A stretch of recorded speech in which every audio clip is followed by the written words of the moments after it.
Welcome to the show your parents, the PTA and the asleep don't want you to hear, the Helios blog. Today, guys, I'm enjoying Mohammed Hijab's stuff, something fierce. So, enjoy. This is the founders of womanism themselves knew the difference between men and women. Why don't you? The reason she's alone is because she's difficult. Women are not accepting the bare minimum. Women fuck men they respect. All the women who say things like, I'm strong, independent, I don't need no man, like, y'all impress me. Women just gaslight each other and say what they want to hear.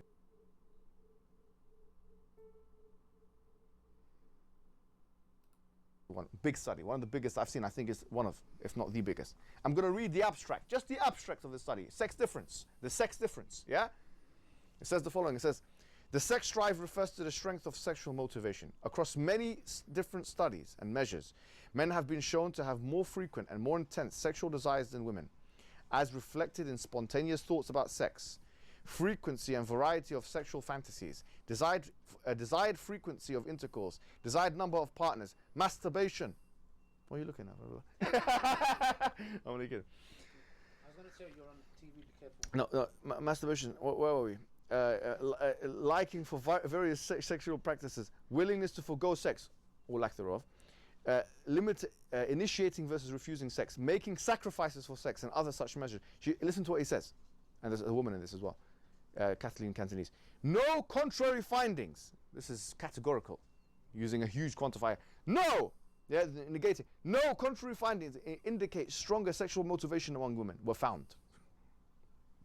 Hence, we conclude that the male sex drive is stronger than the female sex drive.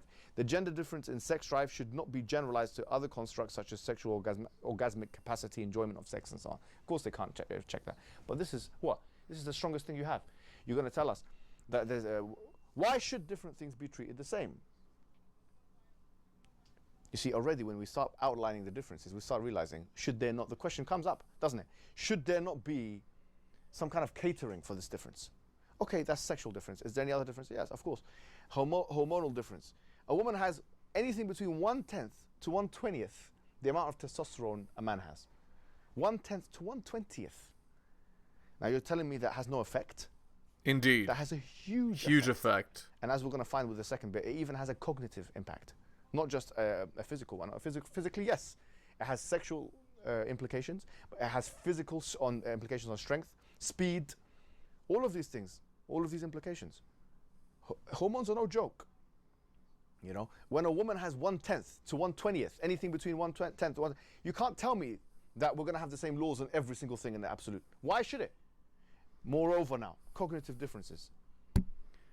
Diane Halpern herself, she came into it. She started her study saying she didn't expect to find much differences. She says she revised her understanding. She has a whole book now. It's called The Sex Differences Between Men and Women.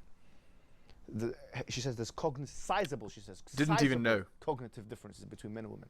Cognitive means the way you think.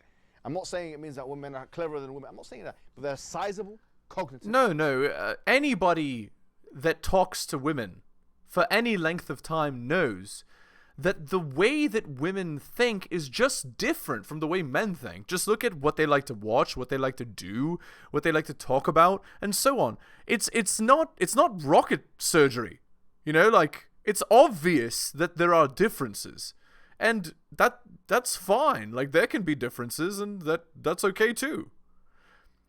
But don't then go treating them the same and saying that they should be treated the same. Differences. And in fact, let me say something interesting. This is I'm not going to be able to pronounce this person's name. Namrata Apodhaya. Yeah, 2014 is a conclusion of a study. Yeah, and this connects hormones to cognitive ability. In conclusion, the study says, male cognitive functions, viz., attentional, perceptual, executive, and working memory, were comparable to those of female pre-ovulatory phase cognitive functions. And menstruation has an impact. Interesting. Listen to what it says. Wait. Pre-ovulatory. Yeah. I mean, we intuitively know this. Kids, before they've reached sexual maturity, are very samey, boys and girls. But they start to differentiate quite a bit once they go through puberty. No, that's yeah. Might be due to the analogous action of testosterone and estrogen on the brain. Thus, our study supported the fact that testosterone and estrogen accentuated cognitive functions in a similar fashion. Both men and women, or both males and females, pre-ovulatory phase, so women in the pre-ovulatory phase, right, can compete with each other equally in cognitive tasks. However, listen, males outperform females in attention state, as was assessed by visual reaction time, during the post-ovulatory phase of their menstrual cycles. Oh, wait, what? No way. I thought this study was referring to kids, like to pre-ovulatory, meaning before puberty. No, the actual cycle affects their, well, I mean, intuitively, I think we know this, right? If you've ever lived with a girl, you know that she's smarter and dumber in like a cycle. But you'd have to really be focusing. Like when they say that it's affecting them, it's really, really affecting them. They're not kidding. Interesting. Gives you a bit of room for empathy. Hadith says, the women are deficient. Women are deficient in aql, which means basically aql is not ilm. Aql is emotional ability. That's what it's talking about. Aql comes from the Arabic word aqal, which is basically when you put like the reins of a horse and you move it left and right. So basically the hadith is saying women are more emotional than men. Now this, we know that. I read this. It's the same thing. Well, it's saying that when the women are ovulating, they have issues with cognition, or their cognition is inhibited. What's the problem? So if the hadith didn't say that, it would be unscientific. So you have an issue with the hadith, let me get you some studies. I can get you 20 studies. Show you, I just gave you one for brevity. But I'll get you 20. But when the white man says it, in this case it was an Indian actually, but when the white man says it with a lab coat, you accept. But when the Muslim says it, or in this case Prophet Muhammad himself, you don't accept. That's because you are indeed a kafir. Not all of them, of course. Some of them have shak, but some of them have kufr. Some of them are kafir, disbelievers. And they pretend to be Muslim. And they actually roll, let's put it in street language, they roll with feminism as their religion. Indeed. And they pretend to be Muslims. Let's be honest about it. Because this is a religion, even as per what this woman said. Before they used to have religions which were statues and stuff like that, sanam, and the golden calf and all these things in it. Now they have ideologies, and some people say, you know what, I don't actually believe this Muhammad stuff and this heaven and hell stuff. In their head, you know the thing, they're thinking, I believe in equality. Uqsum billah al-azim is a religion, and Uqsum billah al-azim is one of the major reasons why people have ridda of Islam. Uqsum billah al-azim. And we have these munafiqat. Munafiqeen and munafiqat. We have these hypocrites in the community, Islam. Well, again, you could make the exact same argument for Christianity. Exact same. Like, substitute Islam for Christianity, word for word, what he just said, and tell me that it doesn't apply.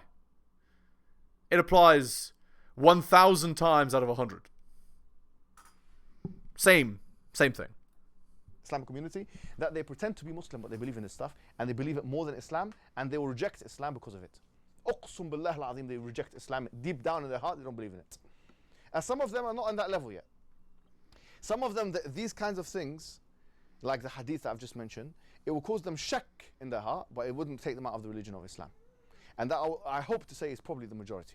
It causes them severe doubts, but it doesn't. But there are some, a sizable chunk, who we cannot say they are like that. So we have to be careful, because this stuff inside of it is ridda. This, we're talking about aqidah. You know, this is number one in the aqidah thing. You don't believe what the Prophet Muhammad said, you oppose it directly because of some other foreign ideology. That means that you are more inclined to ridda than you are to Islam. It's like they're taking the aql over the naql. Yes, they're taking the aql over the naql, but they don't even have the aql, unfortunately. But the thing is, that's exactly what Iblis done. Exactly. That's Yes. exactly what he said. Logically, Yeah. better than him. And he rejected the naql, which Allah said. Subhanallah. Wallah, it's true, yeah. It's the same thing. But before, wallahi, you know the Mu'tazila and those guys? They had more right to do that. Because they were taking principles which they thought were logic itself, like maths. They think it was mantiq. They're taking the opinions of white women. A lot of them are racist. Indeed. They want to They're taking these opinions Yeah, and that's putting it over the opinions of Muhammad sallallahu alaihi wasallam because yeah. They take these opinions of of crazy people or people outside their time who are doing stuff to gain privileges, and yeah. And they would follow that over their own god. Yeah, it's crazy. I agree entirely. It's like crazy is the only word that can be used to describe it. they don't believe he was a prophet, but they pretend to believe in it for the social benefits. It's inferiority complex. And Yes. You know when Allah talks about murtads, and he talks about they don't, he talks about Allah will replace them with a group of people who love Allah and they do not care about the blame of the blamers. Yes. Because if you think about it, Allah's talking about the psychology of the murtads. They're very insecure. Somebody will come and say this and that. That's why they go with this rather than the Quran and Sunnah. It's true, Allah. That's exactly what It's true. But so this is the point. We've given 3 examples of sizable difference between men and women in cognitive, biological, and psychological terms. And there are so many examples. It will be unscientific for someone to come and say, there's no difference. It will be, and even the feminists don't say that. So that's not even. We're not trying to straw man their argument. But the lay people, they will say that. So there's not much cognitive difference. But then when you show them the studies, and there are cognitive differences. Yeah, well, you just changed your mind, didn't you? All right. So if there are cognitive differences and if there are psychological differences, I'm not saying that there are.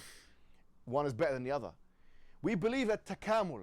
We believe in when the Prophet Muhammad said, "Innama nisa'u shiqa'iqu rijal," which can be translated as musawiyat. Yeah, it can be like we're equal in value, but it also means mutakamilat, which means that they are complementing men. Men and women are like mirror images of one another. They complement one another. So we believe in complementarity over equality. We believe that there are some things Agreed. that we don't have. ولا تتمنوا, the Quran says, ما فضل الله به بعضكم على بعض للرجال نصيب مما اكتسبوا وللنساء نصيب مما اكتسبن واسألوا الله من فضله. That do not wish what the other one has. Men shouldn't wish what women have, and women shouldn't. There are things that women exceed and go over and above what men can do, and vice versa. Indeed. We shouldn't want what the other one has. It's simple as that. There's some things that men have that women don't have, and vice versa. And What's wrong with that? Breastfeeding example or the giving birth example, they say, well, that's trivial. Why are you using that? It's almost offensive. Why is it offensive? That's huge. Indeed. Men are more dispensable than women in many ways, because you can freeze sperms, but you can't freeze wombs. You need a womb. If you want the continuation of the human species, you need women. Okay? Indeed. And you need them to be alive. So, in many ways, men are more dispensable. We're not saying that this is not a polemic against women, but this is a polemic against second wave feminism. Okay, so we talked about the differences. Now, in the backlash literature, you'll find, for example, The Myth of Male Power. It's a very good book. I've recommended it before, and I recommend it. Obviously, he's coming from more like a liberal, maybe egalitarian background, but he still makes very, very good points. And he makes the point, he defines power in a different way, because the question of what's a patriarchy, because that's another big thing with second wave feminism. They say, well, there's an oppressive class and there's the oppressed. The men are the oppressors, and then you have the oppressed. Well, he says, why do you say that? He says, because there's a distribution of power which is uneven. He says, how do you define power? And so Farrell says that he defines power of someone's ability to take control over their own life. He says, when men are being forced to go into war, like in drafting the armies and stuff, he says, is that power? Or is that lack thereof? It is lack of power, because you're being forced to do something you don't want to do. Women have never, almost in all of history, have been forced en masse to go into war and fight and die for the country. Never. But that's happened civilizationally across all history and almost all civilizations since the beginning of time and civilization. Yep, which again supports the argument that men are more expendable, right? Because you can lose a third of your population, the men, you'll be fine. In fact, humanity has been fine and has lived for what? 50,000 years? 10,000 or so of which have been civilization. No, not 10,000. So let's say 7,000. 4,000 or 5,000 years ago. Okay, so that's the difference. Suicide rates are different between men and women. There's a difference there. There's differences in dangerous jobs. How many women apply for dangerous jobs? Like zero. For example, you see quotas being discussed, especially in second wave discourse. We should have quotas. We should have equal representation in parliaments. I've never seen quotas being discussed outside of the trash onyx or whatever it's called. We need to have equality here. Indeed. Well, how come you don't want equality in the army? How come you don't want equality in coal mining? How come I've never seen one single article? Maybe there is, I'm not saying. But these people, like by and large, they don't ask for that. They don't ask for across the board equality. No, they ask for equality where it benefits. equality where it benefits them. Exactly. Equality where you're CEO, where you have a nice air-conditioned office. Them. Yeah? And it's the Indeed. same privileged, entitled attitude as we saw with those racists in the first wave. So They Indeed. don't care about equality and humanity and stuff like that. They don't have that belief. They just want to privilege themselves, and they're using ideological arguments to do so. But you Agreed. know what? Those particular individuals, they're throwing a boomerang and it's already hitting them in the face. Exactly. Hitting them perpetually in the face because they realize they have gone against the fitrah, the natural predisposition, the psychological, the physiological, the difference between men and women. They don't want to realize their own instincts. They're going to end up just like the founding mothers of feminism, in a regretful state, pitiful, regretful state where they're making retractions and wish I mourn for this and I wish I could have. And why don't you just realize from the very beginning that actually there are differences and that you should take care of those differences? That's what you should really realize from the beginning. So yeah, these are some things. Now there's some we're going to talk about next week. Third wave feminism, and some new concepts started to become popularized. So Kimberly Crenshaw came and she talked about intersectionality in 1987 in her. Yeah, there's no. Yeah, intersectionality is like what is it? The principle of privilege, right? And how everything should be ass backwards, right? Like the weak are strong and the strong are weak, and these people have been oppressed forever and they need to not be oppressed, and la la la la. Yeah, and on and on and on. Article, it was a journal article, and she says, and they started to speak about actually it's not like just man and woman. So we talked about patriarchy, but you'll be surprised to find that third wave feminists actually attack second wave feminists a lot on this point. I'll give you an example that I thought of myself, and I'll read out what Judith Butler said. But before that, for example, imagine a situation in America. Yeah, you had slavery, the transatlantic slave trade, and all this kind of thing. Yeah. You have a white man and a white woman, they have slaves, black slaves, yeah? Now you couldn't argue that, for example, if a white man and a white woman, or even a white woman has a black slave, that black man is taking advantage of what?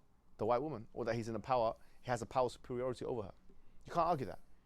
Why? Because there are different layers of power struggle here. And the same thing can be said of the entire, if you like, Western Hemisphere comparative to the colonized world. How could you compare the colonized tribes in sub-Saharan Africa or in Middle East or Asia with those who are benefiting from that project, in this case men and women, in the West? So this binary, this dichotomous, this dualistic, this what Edward Said refers to as didactic representation, yeah, where you have the hero and the anti-hero, the villain. You know, the woman is being oppressed and the man who's oppressing her perpetually all through history. It's actually an untenable thesis, because when you start looking at all of this, to use the feminist understanding, intersectional, different layers of identity. You're not just a woman. Actually, I just realized that my own argument is intersectional. I didn't even realize that, you know, the argument that I say where they're like, oh, all white men are like, white men are bad, and things like that. It's like, well, actually, in all civilizations, there have been oppressors, right? So you can't say that white men are the problem, because actually, it has not been white men throughout history. Look at Genghis Khan. Was he white? Look at Mehmed II. Was he white? He wasn't. So you saying that, oh, white men are the oppressors and whatever, actually doesn't take an intersectional view of history. You actually have screwed your own argument with your own logic. I didn't even realize that. Of course. Because to say that white men are always superior actually doesn't take an intersectional position. Interesting. Are you? You're a disabled woman, you're a black woman, you're a black man, you're a white man, you're Asian, you're whatever, you have this much money. when you start doing a multifactorial analysis, you realize that you can't just say, well, men have been oppressing women all through the countries, the societies and civilization. You can't say that. Depends on what man you're talking about. Depends on what woman you're talking about. Depends on what power relations you're talking about. And in fact, it depends on how you define power, as we've just seen. There's so many definitions of power. Don't ever just in argument accept their definition of how do you define power. Robert Dahl said that it's the ability for person A to get person B to do something that person B would otherwise not do. Backrats and Barris had some other understanding. Foucault believed power was like a fog, that it was everywhere. There is no consensus on what power is in the first place. And power informs the theories of justice and oppression. So they have a lot to prove, quite frankly. They have to use a very classical definition of power, and then they have to define that power as oppressive. And for them, as we've said, they were starting off by saying that just by a man being in charge of a woman in any capacity, that's oppressive. Warren Farron makes a very good point. He says a woman in a responsibility in a corporate environment where, for example, she's like a manager, yeah? She mentions this in his book, The Myth of Male Power, and she's like, let's say, for example, a woman that's working in a corporate environment and she's looking after 5 people. The manager comes and says, look, you've got 5 more people that you have to look after now, yeah? So it's 10 people you have to look after. She's going to see that as an expansion of what? Power. Because it's responsibility. But when she would never see the same thing about having more children, even though it's also an expansion of responsibility. Why? Because they've denigrated the domestic environment. But it's like for like. In fact, the influence that she's going to have on the kids is going to be more than the influence that she's going to have on the employees. Much more. Man, I've never thought of this logic in my life. This is amazing. I've never heard this logic. So, yeah, it's true. If she was working in a corporate environment and she'd have responsibility over 10 employees, she would understand that that's a great increase in power. But why doesn't she feel that it's a great increase in power to have 10 children? The influence on the children is much more than actually on the 10 employees. Man. Like, when you put it like that, man, what a smart guy. I'm very impressed by this guy. Guys, he's gonna be a feature of the channel, I'm telling you. More, in fact. But one is regarded as, because it's within a capitalistic framework. And remember, liberal feminists, second wave liberal capitalistic feminists is what the culture is. Although obviously there are Marxist feminists and so on, there's different syntheses, if you like. But the idea here is this: don't accept their definitions. And you're not on the back foot. In fact, they're on the back foot. And this is a very important point. Judith Butler talks about a patriarchy. And she says something, I'm going to read it out. The political assumption that there must be a universal basis for feminism, one which must be found in an identity assumed to exist cross-culturally, often accompanies the notion that the oppression of women has some singular form discernible in the universal or hegemonic structure of patriarchy or masculine domination. The notion of patriarchy has wickedly been criticized in recent years for its failure to account for the workings of gender oppression in concrete cultural contexts in which it exists. That form of feminist theorizing has come into criticisms for its efforts to colonize and appropriate non-Western cultures to support highly Western notions of oppression. This is who? This is Judith Butler, the third wave feminist. She's attacking the patriarchy. She's saying it's coming to question, or at least she's outlining the problems with it. Yeah? They tend to construct a third world or even an Orient in which gender oppression is subtly explained as symptomatic of an essential non-Western barbarism. Now, I just want to end with basically bring it back to Islam. We've done 45 minutes, so hopefully this will be the last thing I say, and then we can have a discussion, and then we'll go and pray. Actually, we'll pray and then we'll have a discussion. But some key verses we talked about or that we need to know about is obviously Ar-Rijalu Qawwamun 'ala Nisa, chapter 4, verse 34. And this is under attack, probably the most under attack verse in the Quran. Because why? Because it does imply that there's some kind of hierarchization between men and women, especially managerially within the domestic environment. It does imply that. It's very difficult to not get that from the verse. If you try and pretend there's equality, you'll lose the argument. 434 does imply domestic hierarchization. Doesn't mean that men are more valuable than women, but doesn't mean that men have a managerial role within the domestic environment in familial settings, which is has more responsibility than women. And when Allah subhanahu wa ta'ala says, وَلِلْرِجَالِ عَلَيْهِنَّ دَرَجَةً in chapter 2, verse 228, Surah Al-Baqarah, that for men there's a degree of responsibility over them. At-Tabari mentions this is a daraja of mas'uliyah, of responsibility. So men have more responsibility domestically, they have a protective role, and as such, they also have a hierarchy, which means that they, so long as they're not going against the rights of the woman, and this is a big so long as, right? And they're not going against لا طاعة لمخلوق في معصية الخالق, which is you're not allowed to believe in the creation or obey the creation in the disobedience to the creator, and they're not telling her to do something that will harm her. These are the three conditions. If these three conditions are met, then he is the one who is calling the shots, quite frankly. Let's put it this way, yeah, in the house. So if that's the case, There's nothing wrong with that. I fail to see how that is wrong. It's with responsibility comes authority. Again, we know this logically. Unless you want to be a slave to your own girl, which is insane. Like, that's not how any healthy relationship runs, even as demonstrated by the womanists that are actually that actually made the movement, right? It's not how it works. So, then, how can you explain that if you're a feminist Muslim? You'd have to do what Amina Wadud did, which is kufr. She said, I read 434 and I had what she says as a conscientious gap. She even wrote no, N-O. What do you mean no? She said no, yani what? You're saying no to me or Allah? No, khalas, no to Islam. Why are you calling yourself a Muslim? Take your hijab off, leave. Don't pretend to be Muslim. If you say no to a verse of the Quran, no, conscientious gap, leave it, don't pretend to be a Muslim.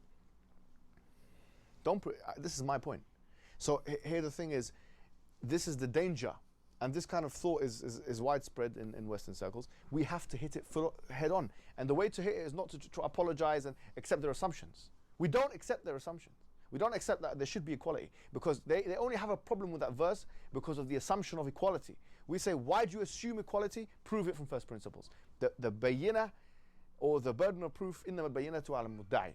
As the hadith says, it's actually a logical principle. The burden of proof is upon the one that makes a claim. وَلَكِنَّ الْبَيِّنَةَ عَلَى الْمُدَّعِ. The burden of proof is upon... sounds like a priest, the way this guy is talking. Very interesting. Again, I feel like I'm learning from an Islamic scholar from the 1600s. You know, I don't agree with everything he says, but the points that I agree with, I really do agree with, and I respect that a lot. So, anyway, I hope you enjoyed it. Thank you so much for listening, guys, especially if you listen to the end. Hit the like, hit the sub, hit all the notifications. Buy my books at like Hunter M, Adrian R. Tom and Bobby, Dylan, Renaissance Press, Brian, Andrew, Alan, Armani, and Nicholas. Shout outs to you, most recent purchaser of both my books, Strategist Guide to Seduction and Quotes to Live By. Thank you. My books can be found at bit.ly/heliosbooks. If you'd like coaching services, just message me at theheliosblog@gmail.com. Thank you so much for listening, guys, again, and I'll see you next time.